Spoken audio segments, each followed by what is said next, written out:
बोलिए भाग्य बिहारी लाल की जय, बोल राधा रानी सरकार की जय, बोल सांचे दरबार की जय।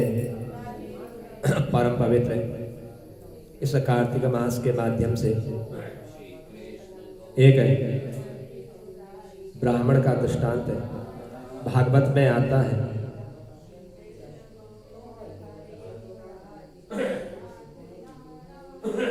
कहते हैं कि हे ऋषि मुनियों, सनकादि मुस्कुराते हुए कहने लगे कि मैं आपको एक सुंदर, एक पावन, एक परम पवित्र इतिहास श्रवण कराना चाहता हूँ, जिसके श्रवण मात्र से ही मनुष्य जो है अपने जीवन में परिवर्तन अवश्य कर सकता है। किसके सुनने से पापों का जो है नाश हो जाता है और मनुष्य परम सुंदर भगवान के वैकुंठ धाम को जाने का मार्ग सुलभ कर लेता है। इस पवित्र मास में जो एक पल भर के लिए भी भगवान के कथा का जो श्रवण कर लेता है, वह मनुष्य जो है अपने जन्म जन्मांतर के पापों का जो है प्रायश्चित्त करता हुआ भगवान के सुंदर वैकुंठ धाम को प्राप्त करने का मार्ग सुलभ कर लेता है। कि एक तुंगभद्रा नाम की नदी के किनारे एक बड़ा सुंदर गांव था। उस गांव में एक ब्राह्मण विद्वान रहा करते थे और ब्राह्मण का नाम था आत्मदेव शर्मा। ये जो है दूसरे सूर्य के समान बड़े विद्वान और तेजस्वी थे, लेकिन विशुद्ध ब्राह्मण वृत्ति से यह जीविका चलाते, बड़े संपन्न थे। इनकी धर्मपत्नी का नाम धुंधली देवी था। कि पतिदेव जितने विद्वान थे, जितने सुशील स्वभाव के थे, ठीक उसके विपरीत जो है इनकी धर्मपत्नी थी। इसका जो स्वभाव था यह झगड़ालू स्वभाव था। यह हर किसी से जो है झगड़ा कर देती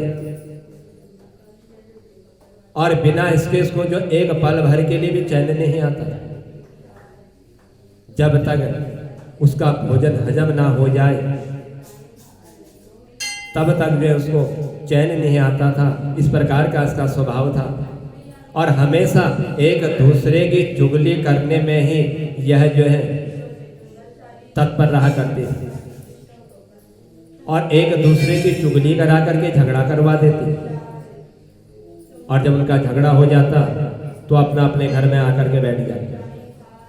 यह इसका एक बड़ा विचित्र स्वभाव था। पर ब्राह्मण इतने सीधे और सरल थे कि उनमें भी वह अपना निर्वाह कर लेते, कुछ कहते नहीं थे।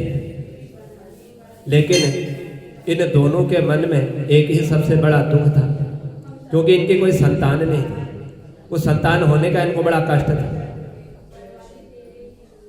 ब्राह्मण के मन में तो एक दिन इतनी पीड़ा हो गई किस बात को लेकर के क्या ब्राह्मण घर छोड़ करके वन की ओर चला गया और एक वृक्ष के नीचे बैठा आंसू बहाने लगा, चिंता करने लगा, सोचने लगा कि क्या करूं।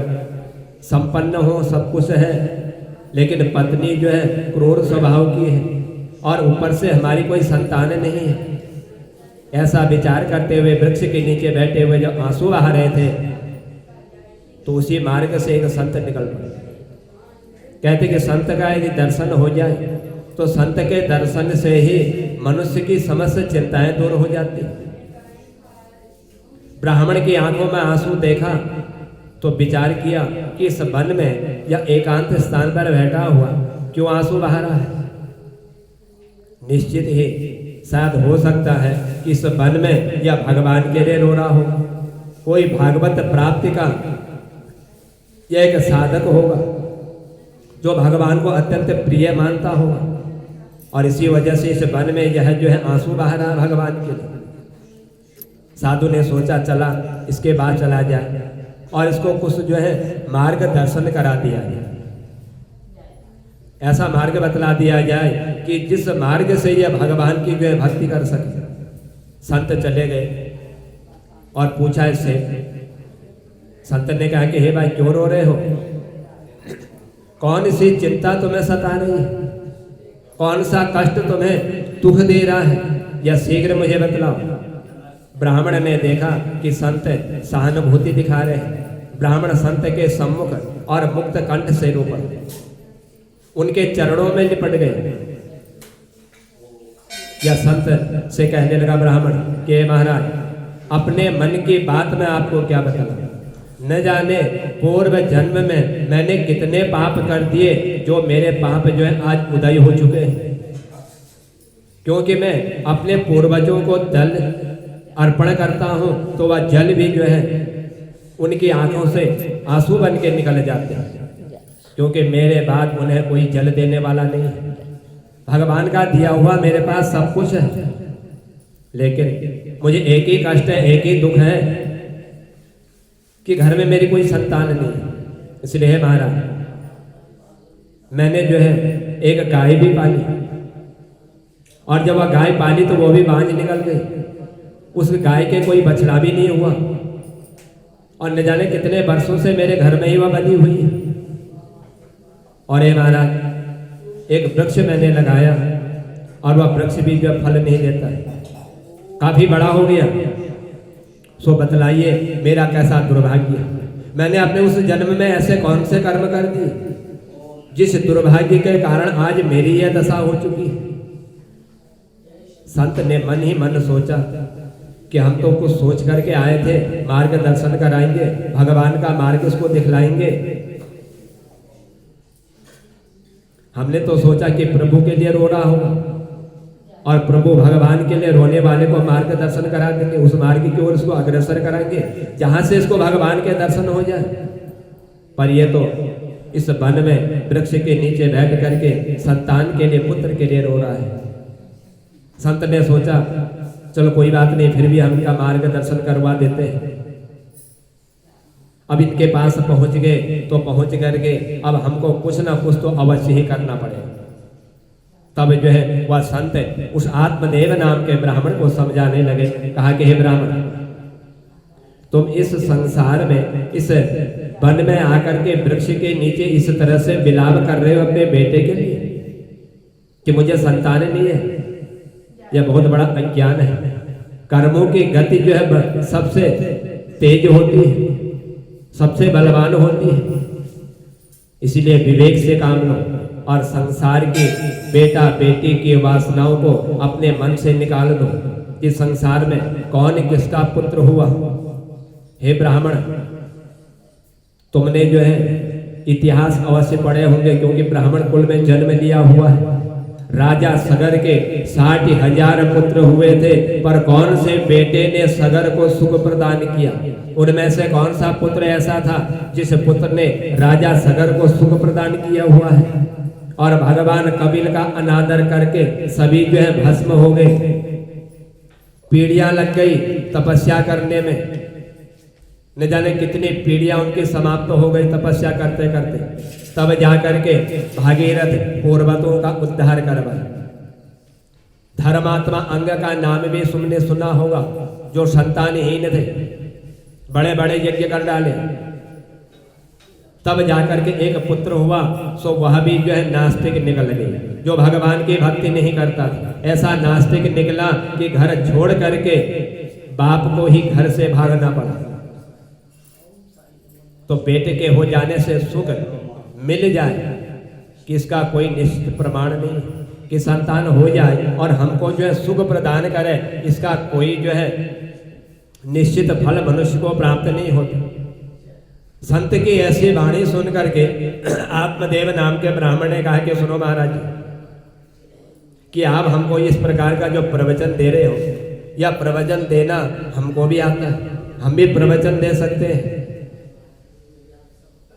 लेकिन मैं पढ़ा लिखा हूं, आप जो है बैरागी हो, आप संत हो। संतों को संतान का सुख और दुख क्या होता है या उनको मालूम नहीं होता। जो गृहस्थी होता है उसी को मालूम होता है कि जब घर में संतान होती है, उस संतान के आने से कितना सुख होता है और घर में किस तरह से जो है सुखमय जीवन व्यतीत मनुष्य करता है, इसका बड़ा आनंद आता है। लेकिन आप जो है संत हो, आप जो है यह सब चीजों को नहीं सुन सकते। आपको इनसे कोई मतलब नहीं है।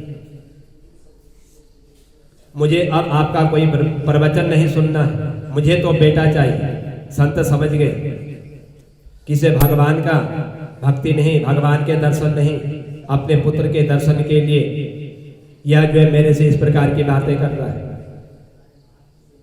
इस समय यह और कुछ नहीं सुन सकता, क्योंकि इसको मन में एक ही इसकी कामना है कि मुझे संतान की प्राप्त हो जाए। मैं कितना भी इसको उपदेश करा दूं, लेकिन उस उपदेश का इसको कोई असर पड़ने वाला नहीं है, क्योंकि इसने अपने मन में एक ही रट लगाई हुई है कि मुझे संतान चाहिए। संत बोले कि हे ब्राह्मण, मैंने तेरे ललाट की रेखाओं को पढ़ लिया है, तेरे माथे में स्पष्ट लिखा हुआ कि तू आज की बात छोड़, 7 जन्म तक तुझे कोई संतान नहीं होगी। इतना सुनते ही ब्राह्मण का दुख 7 गुना हो गया। जोर से सिर उठा करके संत जी के चरणों में पटका। संत घबरा गए कि अरे ब्राह्मण, क्या कर रहे हो, मर जाओगे, इस प्रकार मेरे चरणों में अपना सिर क्यों पटक रहे हो, और मुझे जो है ब्राह्मण का पाप लगेगा। ब्राह्मण ने कहा कि मैं इस वन में आया ही इसलिए हूं, मरने के लिए ही आया हूं।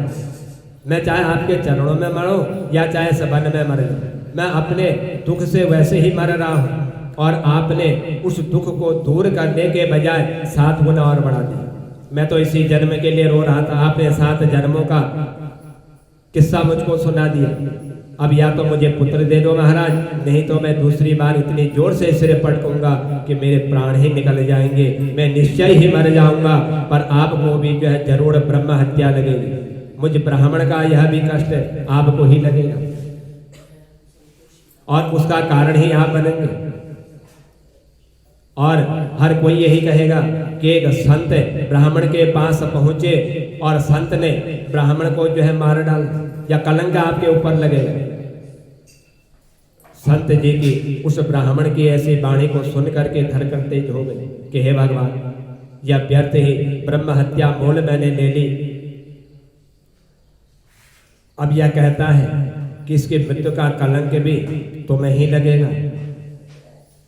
तब वह कहने लगा, ब्राह्मण देवता, मैंने ऐसा कौन सा काम कर दिया कि जिसका कलंक ही मुझे लग जाए, और आप जो है यह व्यर्थ ही ब्रह्म हत्या हम कैसे मोल ले रहे हैं, या कैसे हो सकता है, हमको कैसे कलंक लगेगा। सोच विचार करके संत जी ने कहा कि सुनो, तुम ऐसा मत करो, क्योंकि विधाता ने भाग्य में जो लिखा हुआ है उस कर्म का फल जो है मनुष्य को भोगना ही पड़ता है। क्योंकि विधाता ने तुम्हारे भाग्य में संतान का कोई योग नहीं लिखा हुआ है, और जब भाग्य में ही तुम्हारी संतान नहीं है तो मैं कहां से ला करके तुमको संतान से कहां से लाऊं मैं तुम्हारे लिए पुत्र। ब्राह्मण बोला, कहीं से भी दो महाराज, मुझे इतना विश्वास है कि संतों के वचन पर विधाता को भी विचार करना पड़ता है। यदि संत कुछ कह दे मुंह से तो उस पर जो है भगवान भी विचार करते हैं, उसका फल अवश्य मिलता है। इसलिए आप कुछ भी कर लो, मुझे संतान ला करके दो। संत चाहे तो विधाता के विधान को भी पलट सकता है। संत समझ गए कि ब्राह्मण मुझे छोड़ने वाला नहीं है। तुरंत भगवान का नाम लेकर के संत ने एक फल निकाला, और फल निकाल करके इसके हाथ में पकड़ा दिया, और फल इसके हाथ में दे करके कहने लगे कि यह फल लेकर के जाओ, और यह फल जो है तुमको भी फल प्रदान करेगा, और इसको ले जाकर के अपनी पत्नी को दे देना, उनको खिला देना। मुझे विश्वास है कि प्रभु ने चाहा तो निश्चय ही तुम्हारे घर में एक पुत्र का जन्म हो, तुम्हारी संतान होगी, जिस संतान के कारण तुम जो इस वन में रो रहे हो, तुम विलाप कर रहे हो, यह फल तुमको जो है संतान देने वाला होगा। जो ही ब्राह्मण ने संत के मुंह से इस प्रकार की वाणी सुनी, वह जो है खुशी के मारे उछल पड़े और खुश होकर के कहने लगे, बस महाराज, अब मेरा काम बन गया। जिस कारण में इस वन में आया था, मैं रो रहा था, विलाप कर रहा था, आपके दर्शन हुए, आज जो है मेरा कार्य पूर्ण हो गया। लेकिन हे संत महाराज, बतलाइए, इस फल को खाते वक्त कोई नियम है या इसको खाने पर कोई ऐसा नियम करना पड़ता है तो मैं भी उस नियम का पालन अवश्य करूंगा। संत बोले नहीं, नियम का कुछ भी पालन नहीं करना पड़ेगा। इसके जो नियम है वह कोई खास नियम नहीं है, कोई विशेष नियम नहीं है। एक समय भोजन करना, पवित्रता से रहना, जीवों पर दया करना, किसी से लड़ाई झगड़ा मत करना, यह सब 2-4 नियम हैं। यदि तुमने इनका ठीक से पालन कर लिया तो तुम्हारे घर में एक बहुत सुंदर जो है पुत्र का जन्म होगा, संतान की तुम्हारे घर में जो है प्राप्ति होगी। सुनते ही ब्राह्मण ने संत जी को साष्टांग दंडवत होकर के प्रणाम किया और फल हाथ में लेकर के घर की ओर इन्होंने जो है प्रस्थान कर लिया। जब उस फल को लेकर के संत के द्वारा अपने घर की ओर प्रस्थान कर रहे थे, मन में यही सोच रहे थे कि आज जिस कारण मैंने उस संत से निवेदन किया, उस संत ने जो फल दिया, आज मेरी मनोकामना पूर्ण होगी। मैं घर जाकर इस फल को अपनी पत्नी को दूंगा और वह जब इस फल को खाएगी तो अवश्य ही जो है मुझे इस फल के द्वारा फल प्रदान होगा, मेरी मनोकामना पूर्ण हो जाएगी। ऐसा मन में विचार करते हुए यह आत्मदेव नाम के ब्राह्मण जो ही अपने घर की ओर इन्होंने प्रस्थान किया। घर में पहुंचे, घर में आकर के इस आत्मदेव ब्राह्मण ने अपनी पत्नी से कहा कि देखो, मैं तुम्हारे लिए एक सुंदर स्वादिष्ट फल लेकर के आया हुआ हूं, जल्दी से आओ और इस फल को पा करके इसको खा लो तो तुमको जो है संतान की प्राप्ति हो जाएगी। जो ही ब्राह्मण ने अपनी पत्नी से इस प्रकार की बात कही, वह ब्राह्मणी जो है बड़े चक्कर में पड़ करके बोली, यह फल किसने दिया है? सोहे महाराज आप मुझे बतलाइए, क्योंकि जब तक मुझे मालूम नहीं होता कि यह फल दिया किसने है, कहां से लेकर के आए हो, तब तक मैं इस फल को कैसे खाऊं? न जाने तुमने इसमें क्या किया हुआ है। यदि मैंने फल का दिखा दिया, मुझे किसी प्रकार का दुख हो गया, मैं मर गई, इससे पहले आप मुझे बतलाइए कि यह फल आप कहां से लाए हुए हो। अपनी पत्नी के कहने पर आत्मदेव ब्राह्मण ने सारी कहानी जो है अपनी पत्नी को बतला दी। कहा कि मैं वन में गया था और एक वृक्ष के नीचे विलाप कर रहा था, रो रहा था। साधु निकले, उन्होंने सोचा कि भगवान के लिए रो रहा है, तो मैंने मन में सोचा कि साधु है, इनका यदि दर्शन भी कर लिया जाए तो पुण्य फल प्राप्त होता है। वह साधु को मैंने दंडवत प्रणाम किया, अपनी पूरी कहानी मैंने उनको बतलाई और उन संत ने ही मुझे जो है यह फल दिया हुआ है और कहा कि अपनी पत्नी को यह फल जो है खिला देना। धुंधुली ने सोचा भगवान जाने यह किसने दिया होगा, कौन सा मंत्र इसमें पड़ा होगा, कहीं इस फल पे जहां से ये लेकर के आए उसने कहीं इसमें कोई जादू टोना तो नहीं किया हुआ है। यदि मैं इस फल को खा लूं कहीं मुझे कोई दुख तो नहीं होगा। सोचने लगी भले ही कुछ भी हो जाए लेकिन मैं बहुत विचार करके ही इस फल को खाऊंगी, मैं ऐसे इस फल को नहीं खाऊंगी। ऐसे ही इनकी तरह आंख मूंद करके मैं विश्वास नहीं कर सकती। ये तो न जाने हर किसी पर जो है आंख बंद करके विश्वास कर लेते हैं, लेकिन मैं ऐसा विश्वास नहीं करूंगी। उनकी पत्नी ने अपने पति से फल लिया। ब्राह्मणी बोली कि हे महाराज आप अपना काम करो, आपने मुझे फल दे दिया, अब आप अपना काम कीजिए। मैं अभी जो है स्नान आदि से पवित्र होकर के पूजा पाठ करूंगी और उसी के बाद में इस फल को खाऊंगी। यो समझा बुझा करके वह चले गए। फल दे करके ब्राह्मण तो चल दिए और आस पड़ोस के मित्रों को वह कहानी सुनाने लग गई अपने पति के जाने के बाद। कहने लगी अपने पड़ोसियों से कि मेरे पति एक साधु के द्वारा दिए हुए एक फल को लेकर के आए हुए हैं और वह फल उन्होंने मुझे दिया हुआ है और कहा है कि इस फल को खाने से तुमको संतान की प्राप्ति होगी। पड़ोसियों से कहने लगी कि देखो आज मैं जो है इस फल को खाऊंगी तो मुझे भी जो है संतान की प्राप्ति होगी। ठीक 9वें महीने में मेरे घर में भी एक बालक का जन्म होगा और मेरे घर में भी जो है रोने की आवाज आएगी उस बालक के। ऐसा यह जो है अपने पड़ोसियों से कहने लगे। अब उधर वह धुंधुली फल को लिए बैठी हुई थी, सोच रही थी, विचार कर रही थी कि हे भगवान, मैं इस फल को खाऊं या न खाऊं, मैं क्या करूं। ऐसा अपने मन में विचार कर रही थी कि इतने में उसके घर में उसी के बगल के एक पड़ोसन पहुंच गई और उसके पास आकर के कहने लगी कि हे बहन, कि हे धुंधुली, या बैठे बैठे तुम क्या सोच रही हो, क्या विचार कर रही हो, तुम्हारे मन में इस समय क्या चल रहा है। धुंधुली ने पूरी कहानी तुरंत ही सुनाते हुए कहा कि हे बहन, मैं एक बहुत बड़ी मुसीबत में पड़ गई।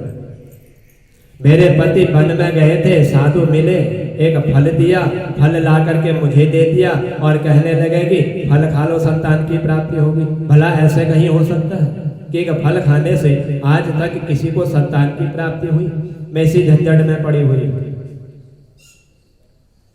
अब मेरी समझ में नहीं आ रहा है कि इस फल को मुझे खाना चाहिए या नहीं खाना चाहिए, मुझे क्या करना चाहिए। मैं यही सोच रही हूँ, यही विचार कर रही हूँ। इस फल को खा करके कहीं मुझे कोई उल्टा इसका प्रभाव हो गया, यदि मैं मृत्यु को प्राप्त हो गई, मेरा शरीर समाप्त हो गया।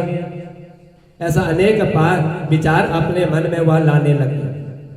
तब उस पड़ोसन ने कहा कि बहन, इसमें सोचने की कोई बात नहीं है, तेरे भाग्य खुल गए हैं जो संत की कृपा से तुझे फल मिला हुआ है, क्योंकि संतों का आशीर्वाद ही सबसे बड़ा होता है। संतों ने यदि किसी भक्त को आशीर्वाद भी यदि दे दिया तो भगवान भी जो है उसमें ज्यादा विलंब नहीं करते, उसमें ज्यादा देरी नहीं करते हैं। इसीलिए आज जो है तेरा भाग्य उजागर हो चुका है। इसीलिए समझ ले कि वह संत ने जो तुझे फल दिया हुआ है या फल खा करके तुझे इसका भी फल अवश्य ही प्राप्त होगा, क्योंकि संतों के द्वारा ही भाग्योदय होता है। संतों की कृपा जो है बहुत पुण्य देने वाली होती है। धुंधुली बोली, मैंने यदि सचमुच में इस फल को खा लिया और इस फल को खा करके यदि मैं गर्भवती हो गई और मुझे फिर जो है मेरे उदर में यदि बच्चे ने जन्म ले लिया और मैं जो भोजन करती हूँ वह भोजन भी मेरा कम हो जाएगा, और मेरा भोजन कम हो गया तो मैं कमजोर हो जाऊंगा, मेरा शरीर जो है कमजोर हो जाएगा, और यदि मैं कमजोर हो गई तो फिर मेरे इस घर का काम कौन करेगा। ऐसा वह अपने पड़ोसन को बतलाने लग गई उस फल को खा करके कि मुझे कहीं ऐसा तो ना हो जाए। पड़ोसन बोली, या कोई बहुत बड़ी समस्या नहीं, इसमें तुम इतना विचार मत कीजिए, और यदि तुम्हें लग रहा है कि इस फल को खा करके मेरा भोजन कम हो जाएगा, मेरा शरीर जो है दुबला हो जाएगा, मैं घर का काम नहीं कर पाऊंगी, तो इसमें इतना मत सोचिए। अपनी ननद को बुलवा लेना, वह तुम्हारे घर का सारा काम कर लेगी। और वैसे भी तुम्हारी ननद को जब इस बात का पता चलेगा कि इसके जो है संतान होने वाली है या घर का काम नहीं कर पा रही है, इसलिए इसने मुझे बुलाया है, तो खुशी के मारे अवश्य तुम्हारे घर पहुंच जाएगी और तुमको बधाई देने के लिए तो जरूर ही आएगी। इससे अच्छा तो यह है कि 4 महीने पहले ही बुला करके उससे तुम अपने घर का सारा काम करवाओ, और काम कराने के बदले में जितना बने सो बधाई के नाम पर उसको जो है विदा कर देना। धुंधली बोली कि हे भाई, तू नहीं जानता, यह जो मेरी ननद है जिसको तो बुलवाने के लिए कह रही है कि तेरे घर का सारा काम कर देगी, यह काम करने वाली नहीं, यह तो घर में चोरी करने वाली है। यदि मैंने इसको घर में बुला लिया और इसने मेरे घर में सब चोरी कर दिया, सारा सामान यदि ले गई तो, और 4 महीने में ही मेरा पूरा घर यह जो है साफ कर दे।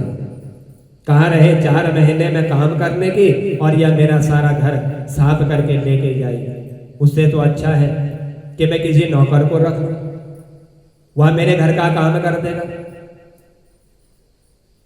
ऐसा अपने मन में वह विचार करने लगी, उसी से मैं अपना काम करवाऊंगी और फल को तो मैं खा लूंगी, पर एक बात बताना, मैंने सुना है कि यदि गर्भवती होती है, संतान उसकी जन्म लेने वाली होती है, तो वह फिर भाग दौड़ नहीं कर सकती, कहीं जा नहीं सकती है।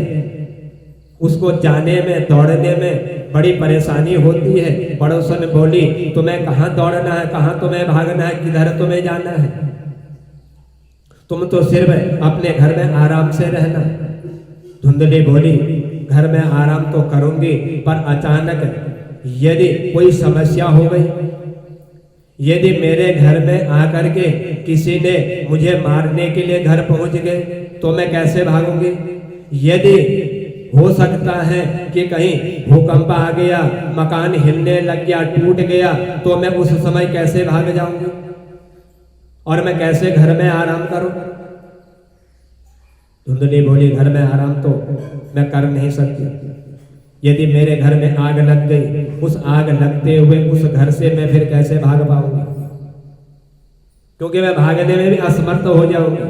तब पड़ोसन बोली कि हे बहन, कब भागना पड़े कोई भरोसा नहीं, कब जाना पड़े इसका कोई विधाता ने कोई लेख लिखा हुआ नहीं है। और कुछ भी दुर्घटना हुई तो सब तो भाग के अलग खड़े हो जाएंगे और मुझे ही जो है मरना पड़ेगा, क्योंकि मैं भागने में असमर्थ हो जाऊंगी, मैं कैसे भाग पाऊंगी। इसीलिए मुझे यह भय हो रहा है, मुझे दुख हो रहा है। यह सब अपनी पड़ोसन को यह बतलाने लगी।